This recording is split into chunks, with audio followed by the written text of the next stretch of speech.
Interior, এটা থেকে তোমার ইন্টেরিয়র থেকে ইম্পর্টেন্ট তুমি চিনতে পেরেছো কিনা চেম্বার? আচ্ছা, এটা তো আমরা লেফট সাইডে কেমন করে চিনেছি? লেফট ভেন্ট্রিকল কতটুকু ঠিক? কেন?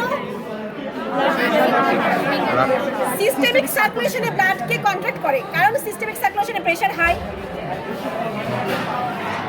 তাহলে এখানে কি থাকলো? এটা আমার হাতে কিন্তু ফর্মালিন। রাইট অ্যাট্রিয়াম, রাইট অ্যাট্রিয়ামের এগুলো কি?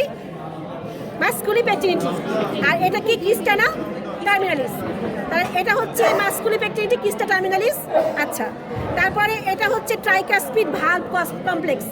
কি কি আছে এগুলো? এই যেটা প্যাপিলারি মাসল, এটা কর্ডি টেন্ডেনি, এটা কাস্প। বোঝা গেছে? প্যাপিলারি মাসল কয়টা হবে? জয়টা কাস্প, জয়টা প্যাপিলারি মাসল, কর্ডি টেন্ডেনি আর হচ্ছে কাস্প। তাহলে এটা গেল হচ্ছে রাইট অ্যাট্রিয়াম, ভালভ কমপ্লেক্স, তারপরে হচ্ছে ভেন্ট্রিকল। ভেন্ট্রিকলের ওয়ালে মাসলগুলোকে নাম কি? রিচ, ব্রিজ আর প্যাপিলারি মাসল। এই তিনটা মাসলকে একসঙ্গে কি বলা হয়? ট্রাবিকুলিক কার্নি। একটা ব্রিজ ইম্পর্টেন্ট, কি? সেপ্টোমার্জিনাল ট্রাবিকুল। মনোরেটার ব্যান্ড দেখা যাবে না, আর এই ভিসেরা পকেটে থাকবে না।